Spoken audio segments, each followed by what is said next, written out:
सोचो, रात का समय लगभग 1:30 बजे, सब लोग अपने घर पर चैन की नींद सो रहे होते हैं।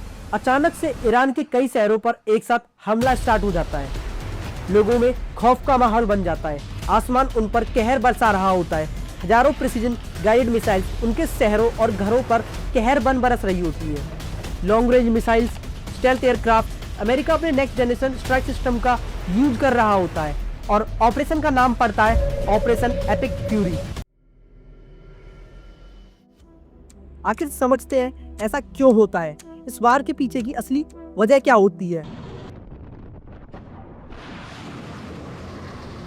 आखिर क्यों ईरान और अमेरिका की नहीं बनती है।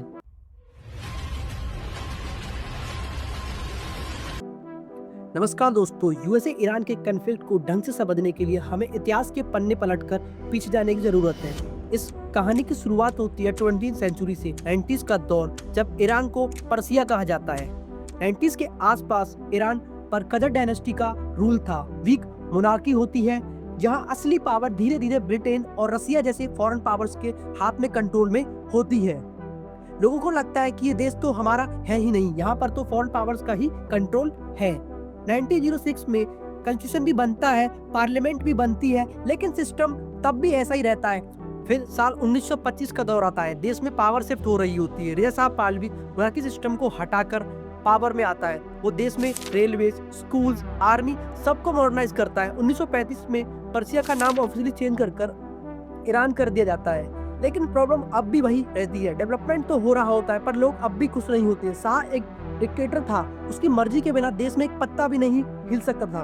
1941 में वर्ल्ड वॉर सेकंड के दौरान ब्रिटेन और सोवियत यूनियन ईरान पर कब्जा कर लेते हैं। रेजा शाह को हटना पड़ता है और उसका बेटा मोहम्मद रेजा शाह पावर में आता है। इस दौरान थोड़ी डेमोक्रेसी देश में देखने को मिलती है। पार्लियामेंट भी स्ट्रांग होती है और एक प्राइम मिनिस्टर का नाम भी उभर कर सामने आता है। इसका नाम होता है मोहम्मद मुजदगी। 1951 में मुजदगी एक बोल्ड स्टेप लेता है। ईरान के ऑयल को वो नेशनलाइज कर देता है, जो पहले ब्रिटेन की कंपनियों के हाथ में था। लोग खुश हो जाते हैं और कहते हैं कि अब हमारा ऑयल हमारे पास है। लेकिन यही डिसीजन वेस्ट को पसंद नहीं आता है और फिर आगे चलकर वो 1953 में एक सीक्रेट ऑपरेशन स्टार्ट करते हैं जिसका नाम होता है ऑपरेशन एजेक्स। अमेरिका और ब्रिटेन मिलकर मुजदगी को हटा देते हैं और शाह को वापस फुल पावर में ला देते हैं। यहीं से ईरान के लोगों को एक बात समझ आ जाती है कि अमेरिका कभी भी ईरान का फायदा नहीं चाहता है, वो अपना फायदा चाहता है। अपने फायदे के लिए वो हमारे देश के रिसोर्सेज का यूज कर रहा होता है। 1953 के बाद शाह और पावरफुल हो जाता है, अमेरिका का क्लोज अलाई हो जाता है और वो व्हाइट रेवोल्यूशन स्टार्ट करता है। इसके नाम पर वो देश में रिफॉर्म लाता है, एजुकेशन, वुमेन राइट्स, मॉडर्नाइजेशन। लेकिन गांव के लोग, रिलीजियस लीडर, अब भी मिडिल क्लास के लोग सब खुश नहीं होते हैं। वो अपने आप को इग्नोर फील करते हैं। ऊपर से सेवक नाम की सीक्रेट पुलिस, अगर कोई भी उसके खिलाफ बोलने की कोशिश करता है तब उनको दबाने की कोशिश करता है। टॉर्चर, सिर्फ डर का माहौल बनाकर रखता है और इससे लोगों के बीच में और गुस्सा भड़क उठता है। वह गुस्सा तो थे पर वो अपना गुस्सा निकाल नहीं सकते थे। इसी बीच एक आवाज उठती है, रुहुल्लाह खोमेनी। वो ओपनली शाह और अमेरिका के खिलाफ बोलना स्टार्ट करते हैं कि अमेरिका हमारे देश का ऑयल लेकर अपना फायदा कर रहा है, वो हमारे देश का नुकसान चाहता है। ईरान के तेल पर सिर्फ ईरानियों का अधिकार है, ना कि किसी फॉरेन किसी देश कंट्री का। और फिर आता है साल 1978 और 89, जब चिंगारी एक आग पकड़ लेती है। स्टूडेंट्स, वर्कर्स, रिलीजियस ग्रुप सब सड़कों पर निकल आते हैं और प्रोटेस्ट इतने बड़े हो जाते हैं कि शाह को देश छोड़कर भागना पड़ता है और खमेनी एक्साइल से बाहर आते हैं और बाद में लोग उन्हें अपना सुप्रीम लीडर स्वीकार कर लेते हैं। 11 फरवरी 1979 को मोनार्की ऑफिशियली खत्म कर दी जाती है। इस रेवोल्यूशन को हिस्ट्री में इस्लामिक रेवोल्यूशन के नाम से जाना जाता है। ईरान अब एक इस्लामिक रिपब्लिक देश बन जाता है, जहां लोगों को फाइनली लगता है कि हाँ, फाइनली उन्होंने अपना देश अब वापस ले लिया है। 1979 के इस्लामिक रेवोल्यूशन के बाद ईरान में डेवलपमेंट स्टार्ट होता है। देश का इंफ्रास्ट्रक्चर बिल्ड होना स्टार्ट होता है। Education, health care, military, technology सब पर ध्यान दिया जाता है। वो धीरे धीरे ईरान को एक स्टेबलाइज्ड सिस्टम मिलता है जो कि आने वाले एक्सटर्नल थ्रेट के खिलाफ अपने आप को स्ट्रॉन्ग बनाता है। आइए डिटेल में हम कुछ सवालों को समझने की कोशिश करते हैं जो कि आगे हमें ईरान और यूएसए के कॉन्फ्लिक्ट को समझने में सहायता करेंगे। कैसे ईरान अपने मिलिट्री को पावरफुल बनाता है और कैसे अमेरिका उसका सबसे बड़ा राइवल बनता है।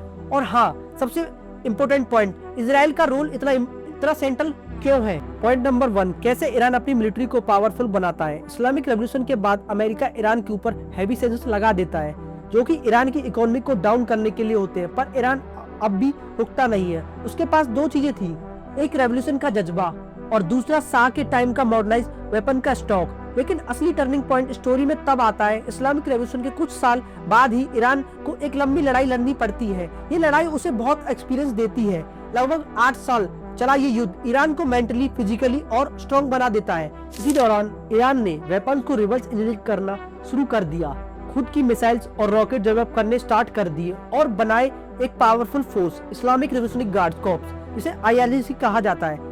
ये एक आइडियोलॉजिकल मिलिट्री मशीन थी जो ईरान के अंदर भी स्ट्रॉन्ग थी और बाहर भी इन्फ्लुएंस था। सैंक्शंस ने ईरान को रोकने की जगह और डेंजरस बना दिया, क्योंकि अब वो cheap drones, long range missiles पर फोकस करने लगा। आज ईरान की स्ट्रेटेजी सिंपल है, डायरेक्ट वार नहीं, असिमेट्रिक वारफेयर स्ट्रेटेजी, कम पैसे में बड़ा डैमेज।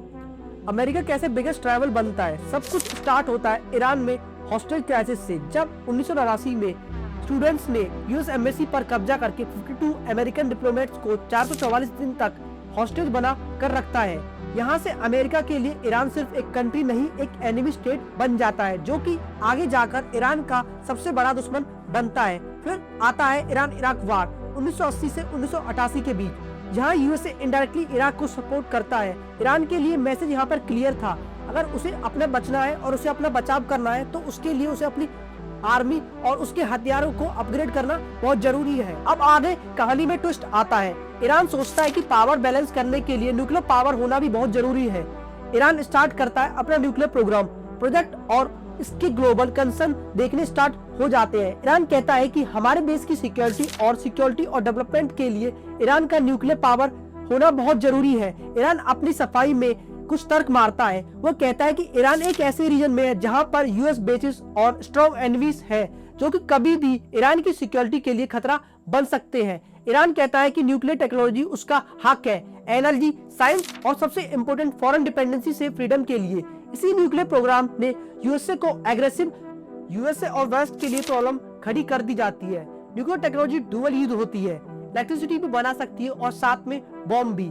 इसी वजह से यूएसए, यूरोपियन कंट्रीज और इजराइल को डर रहता है कि अगर ईरान न्यूक्लियर कैपेबिलिटी पावर देश बन जाता है तो फ्यूचर में middle east, specially gulf region में उसका इन्फ्लुएंस और दबदबा कम हो सकता है। इजराइल का रोल यूएसए ईरान के बीच मिडिल ईस्ट का गेम समझना है तो हम एक नाम इग्नोर नहीं कर सकते, इजराइल, यूएसए का सबसे क्लोज एलाय, जो ईरान के लिए सबसे बड़ा रीजनल एनिमी भी है। ईरान डायरेक्टली इजराइल से युद्ध तो नहीं करता है, लेकिन इनडायरेक्टली बहुत कुछ करता है। लेबनान में हिजबुल्लाह, यमन में यहूतीस, इराक एंड सीरिया में मिलिट्रीज, ये सब ग्रुप ईरान से सपोर्ट लेते हैं और अक्सर इजराइल यूएस टारगेट्स पर अटैक करते हैं, जिससे यूएस और इजराइल को बहुत ज्यादा नुकसान झेलना पड़ता है। और इसके बदले में इजराइल भी चुप नहीं बैठता है, वो भी डायरेक्ट स्ट्राइक्स करता है, साइबर अटैक्स हुए सब यूज करता है ताकि ईरान की पावर को वो कंट्रोल कर सके। इजराइल का सबसे बड़ा टेंशन रहता है ईरान का न्यूक्लियर प्रोग्राम, यानी ये सिर्फ दो देशों की फाइट नहीं है, ये एक वार ट्रायंगल है, Iran versus USA versus Israel.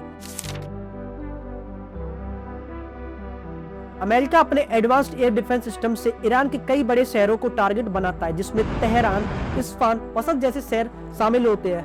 हर जगह सिर्फ आग और तबाही का मंजर होता है और यही से स्टार्टिंग होती है ईरान यूएसए वार की। अमेरिका की पहली एयर स्ट्राइक में टारगेट होते हैं गर्ल्स के प्राइमरी स्कूल, जिसमें 160 प्लस स्कूल गर्ल्स की मौत हो जाती है और कई सिविलियंस व आर्मी के टॉप कमांडर लीडर भी मारे जाते हैं। और सबसे बड़ा झटका ईरान को तब लगता है जब ईरान के सुप्रीम लीडर अली खमीनेई भी अमेरिका की इस एयर स्ट्राइक में शहीद हो जाते हैं। ये खबर डोनाल्ड ट्रंप और नेतन्याहू के लिए सोने पर सुहागा होती है। अमेरिका सोचता है वेनेजुएला की तरह हम ईरान को भी कंट्रोल कर पाएंगे, पर होता उसके उल्टा है। खमीनेई की मौत के बाद ईरान में अमेरिका के खिलाफ गुस्सा भड़क उठता है और तुरंत अली लारिजानी को टेम्परेरी लीडरशिप दे दी जाती है और ईरान अपनी जवाबी कार्रवाई स्टार्ट कर डालता है। यूएस और इजराइल के मिलिट्री बेसिस को टारगेट बना जाता है, जो कि gulf countries, Qatar, Kuwait, Oman, UAE जैसे देशों में है। बेसिस पर मिसाइल स्ट्राइक होती है जो कि पूरे मिडिल ईस्ट को अनस्टेबल कर डालती है। एयरपोर्ट फ्लाइट सब कैंसिल कर दी जाती है। शुरुआत में दुनिया भर के एक्सपर्ट और एनालिसिस्ट का मानना होता है कि ये लड़ाई ज्यादा दिन तक नहीं चल पाएगी।